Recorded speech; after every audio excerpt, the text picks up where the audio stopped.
안녕하세요. 오늘도 야담 살롱을 찾아주셔서 감사합니다.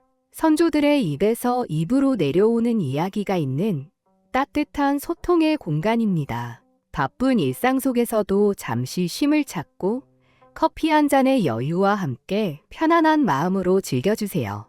구독과 좋아요, 알람 설정은 야담 살롱의 멋진 순간을 만들어가는데 큰 힘이 된답니다. 오늘도 이곳에서 새로운 만남이 시작되길 기대하며 야담 살롱 시작하겠습니다.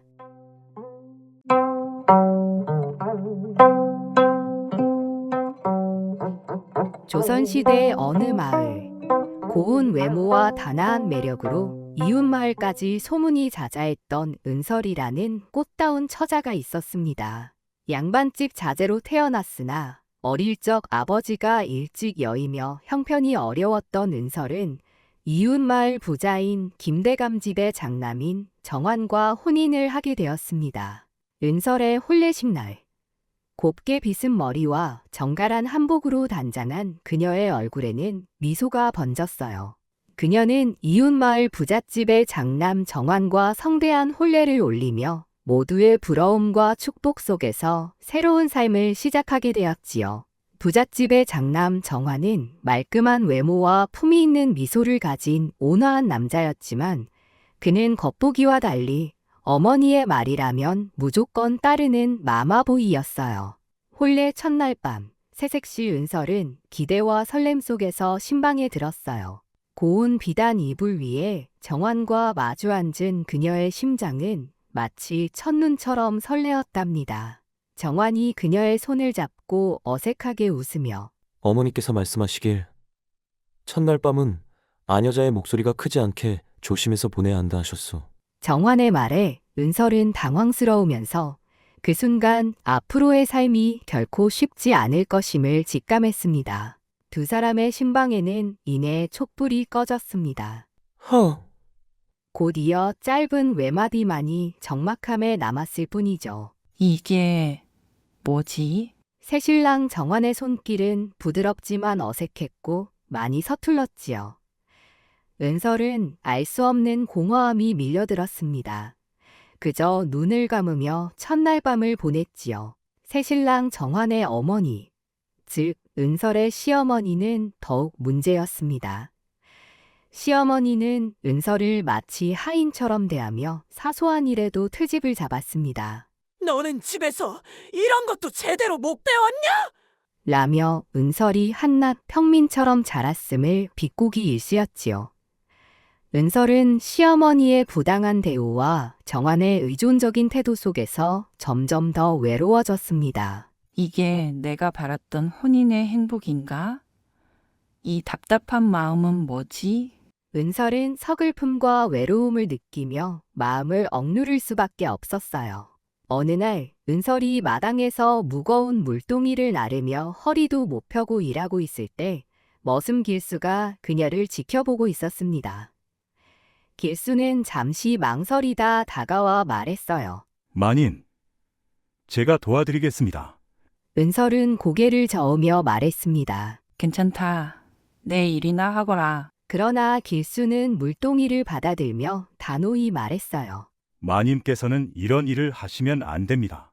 은설의 눈에 길수가 들어오기 시작했어요. 길수는 땀으로 젖은 몸과 그의 강렬한 눈빛과 자신감 넘치는 태도가 은설의 눈길을 사로잡았지요. 새신랑 정환과는 전혀 다른 그의 거친 손과 흙먼지로 덮인 얼굴은 은설에게 낯설지만 강렬한 인상을 남겼어요. 은설의 마음속에는 알 수 없는 감정이 장마철 땅 아래에서 갑자기 솟아오르는 샘물처럼 그녀를 당황스럽게 했어요. 애써 억누르려 했지만 마음이 흔들리고 있었지요. 시간이 지나며 길수와 은설은 서로에게 특별한 존재가 되어가며 눈빛을 주고받는 순간들이 잦아졌어요. 길수는 은설의 고된 삶을 이해하며 그녀를 보호하고자 했고, 은설은 길수의 따뜻함 속에서 위안을 얻었습니다.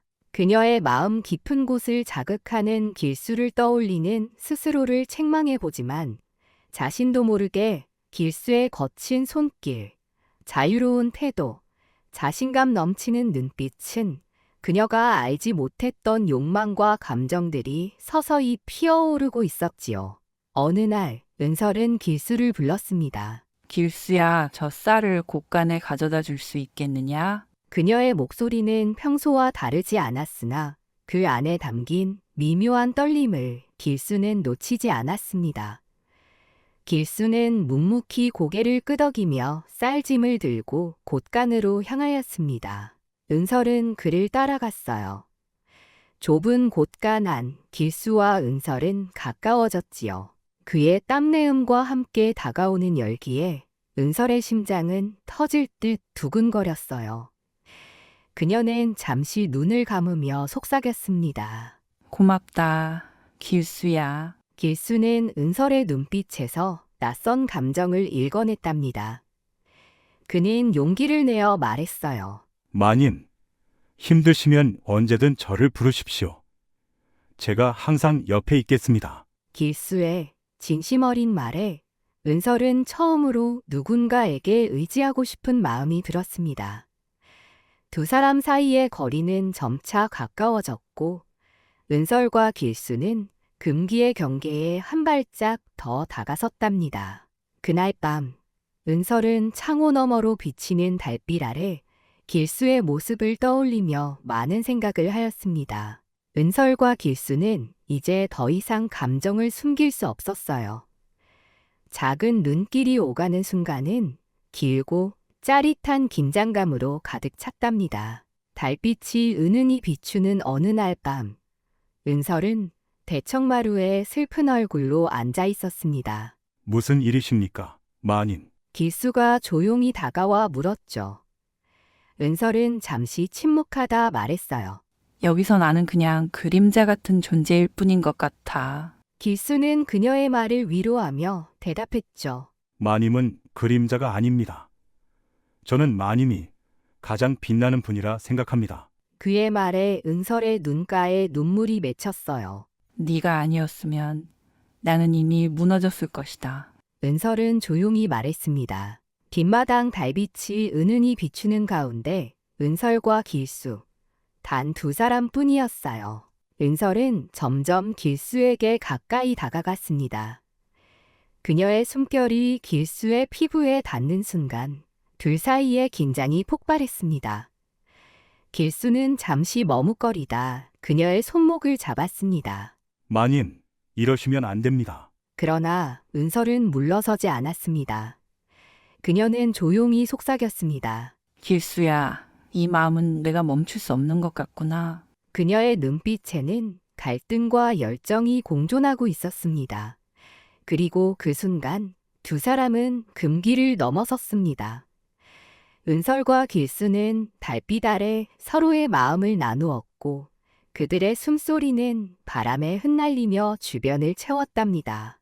머지않아 은설과 길수의 은밀한 만남이 마을 곳곳에 작은 소문으로 떠돌기 시작했어요.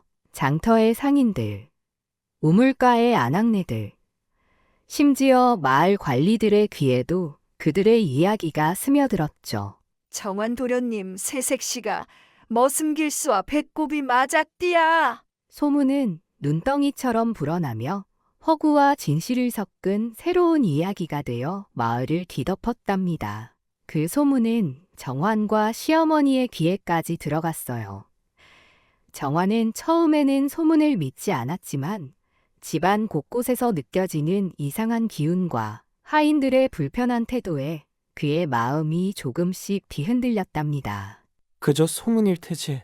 그는 스스로를 다독이며 마음의 균형을 유지하려 했지만 은설의 미묘하게 변한 행동들에 계속 신경이 쓰이게 됐죠.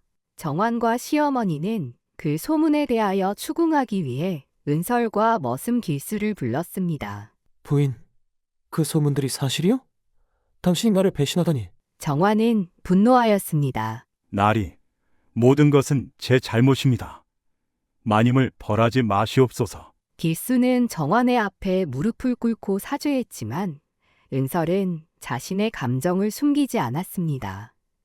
그녀는 단호히 말했습니다. 서방님, 저는 제 마음을 거스르며 살 수 없습니다. 시어머니는 더욱 분노하며 은설을 쫓아내겠다고 위협했죠. 그러나 은설은 오히려 시어머니를 바라보며 단호히 말했어요. 이 집에서 나가는 것은 제 선택입니다. 저를 억누르려 하지 마십시오. 은설과 길수의 관계는 마을 사람들의 입에 오르내리며 결국 은설과 길수는 마을을 떠나게 되었어요. 은설은 마을 사람들의 비난과 조롱 속에서도 길수를 향한 자신의 감정을 부인하지 않았어요. 그녀는 오히려 정환과의 결혼 생활이 자신을 얼마나 억압했는지 길수를 통해 자신의 진정한 감정을 발견했음을 깨달았죠. 그들의 사랑은 금기의 대가로 인해 아픈 시련의 순간을 맞이했지만 서로를 의지하며 꿋꿋이 살아갔답니다. 그들의 이야기는 마을 사람들의 입에서 입으로 전해졌고 달빛 아래 속삭이는 두 사람의 모습은 신분을 넘어선 금지된 사랑의 상징으로 남게 되었습니다. 오늘도 야담살롱을 시청해주셔서 감사합니다. 일상 속 쉼표가 되고 따뜻한 이야기가 있는 공간으로 다시 찾아뵙겠습니다. 구독과 좋아요, 알람 신청은 야담살롱이 더 따뜻한 이야기를 만드는데 큰 힘이 된답니다. 추운 날씨 건강 조심하시고 행복한 하루 되세요.